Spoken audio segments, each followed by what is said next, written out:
Bonjour et bienvenue dans cette nouvelle vidéo, je suis Sébastien, je suis ravi de vous accueillir aujourd'hui pour une vidéo dans laquelle on va parler de rentabilité immobilière et vous allez voir que la rentabilité, on s'en fout. Avant que je vous explique tout ça, eh bien, si ce n'est pas encore fait, n'hésitez pas à vous abonner à cette chaîne YouTube en activant la petite cloche, vous êtes les bienvenus dans la communauté.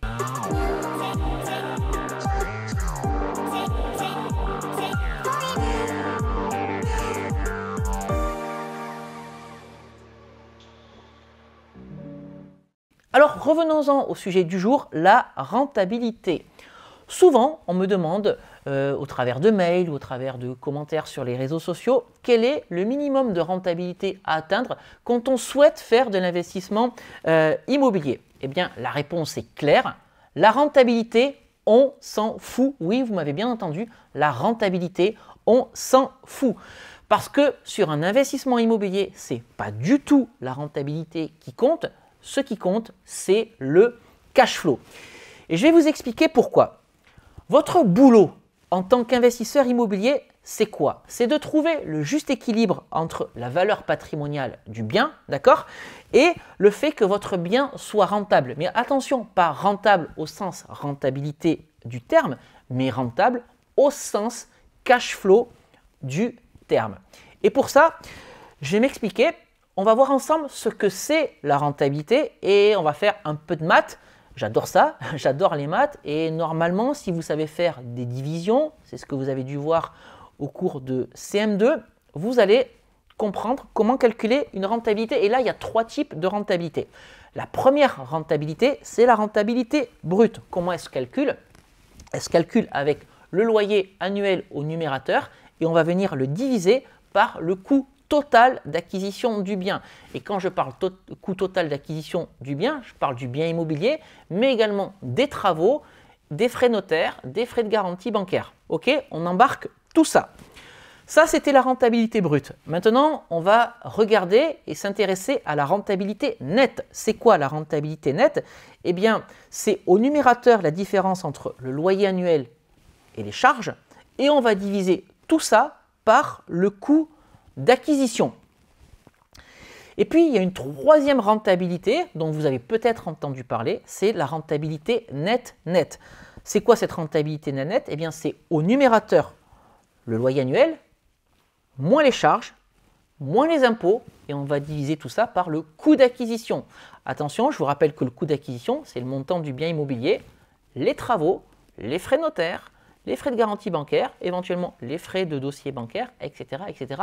Tout ce que vous a coûté votre bien immobilier. Quelle est la conclusion quand on regarde la rentabilité brute, la rentabilité nette ou la rentabilité net-net? Quel est le point commun de ces trois types de rentabilité? Eh bien, vous remarquerez que dans aucune de ces rentabilités, la notion d'apport apparaît. Dans aucune de ces rentabilités, l'apport que vous allez mettre sur votre bien immobilier n'apparaît et donc la rentabilité sera la même que vous réalisiez votre achat immobilier 100% à crédit, je dirais même à 110% si la banque finance les travaux et les frais notaires, ou que vous achetiez votre bien immobilier cash. Je répète, c'est important, la rentabilité sera la même que vous achetiez votre bien immobilier à crédit ou que vous achetiez cash ou que vous mettiez un petit peu d'apport. D'accord? Donc, cette notion de rentabilité, ce n'est pas un indicateur suffisant. Ce qui compte, c'est le cash flow. C'est ce que je vous ai dit un petit peu plus tôt dans cette vidéo. Et c'est quoi le cash flow? C'est la différence entre les recettes d'un côté, c'est-à-dire vos loyers, et les charges. Qu'est-ce qu'on va embarquer dans les charges? Eh bien, il y a l'une des charges les plus grosses, le crédit immobilier. Il y a également la taxe foncière. Il y a également les charges de copropriété, l'assurance propriétaire non occupant, l'assurance de prêt, la CFE, la cotisation foncière des entreprises, les frais d'expertise comptable et les éventuels impôts. Attention, je vous rappelle que quand vous investissez dans l'immobilier, l'objectif c'est de ne pas payer d'impôts. C'est très facile de réaliser des investissements immobiliers sans payer d'impôts en adoptant le régime du réel. Voilà, ça c'était juste pour la petite histoire. On n'est pas là pour traiter fiscalité dans cette vidéo. Et puis éventuellement des charges complémentaires en fonction des modes d'exploitation que vous allez choisir. L'abonnement Internet, la consommation d'électricité, la consommation d'eau, les frais de délégation ou de ménage, etc., etc.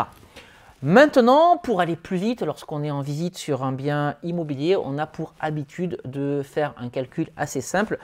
C'est celui de la rentabilité brute. Et si on est aux alentours de 10%, normalement, je dis bien normalement entre guillemets, votre investissement immobilier commence à sentir bon. Attention aussi toutefois, parce que de grosses charges de copropriété peuvent impacter votre cash flow, peuvent plomber votre cash flow alors qu'elles n'auront aucune incidence sur le calcul de votre rentabilité brute. Donc du coup, quand vous êtes en visite de biens immobiliers, pensez toujours à demander le montant des charges de copropriété, le montant des charges de copropriété à l'agent immobilier ou au propriétaire vendeur. Quelques remarques pour terminer cette vidéo. Plus on investit dans une ville où l'immobilier est cher, plus il sera difficile d'avoir du cash flow sur votre bien immobilier sans avoir besoin de mettre de l'apport. Et plus cet apport sera important, plus le cash flow sera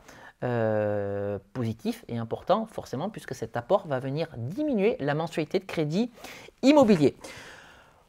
Un conseil que je vous donne avant chaque visite, faites toujours un prévisionnel de rentabilité, parce que si jamais le bien immobilier que vous visitez, que vous allez devoir vous positionner, vous devez savoir à combien vous positionnez pour avoir un cash flow intéressant en fonction ou pas de l'apport que vous serez en capacité de mettre sur cet achat immobilier. Qu'est-ce que vous pouvez espérer en termes de cash flow? Ça, c'est aussi une question qu'on me pose régulièrement, donc je vais y répondre au travers de cette vidéo.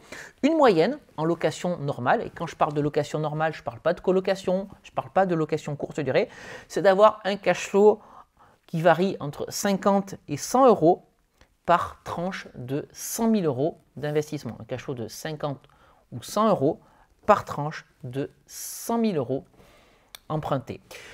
Voilà ce que je voulais partager avec vous dans cette vidéo. Voilà pourquoi la rentabilité ne sert à rien, c'est le cash flow qui est important quand vous investissez dans l'immobilier. Indiquez-moi dans les commentaires d'ailleurs si vous êtes d'accord avec moi, si vous êtes plutôt cash flow ou si vous êtes plutôt rentabilité. J'espère que cette vidéo vous aura plu. Si c'est le cas, n'hésitez pas à me mettre un like et à nouveau à vous abonner à cette chaîne YouTube pour soutenir la chaîne et la faire grimper en nombre d'abonnés. Je vous invite également à me suivre sur les réseaux sociaux, sur Instagram et sur Facebook. Je partage avec vous mon quotidien d'entrepreneur et d'investisseur immobilier. Abonnez-vous, vous serez les bienvenus. Eh bien écoutez, on va se quitter ici pour aujourd'hui. En attendant de se retrouver comme d'habitude pour une nouvelle vidéo, je vous dis à très bientôt. Ciao!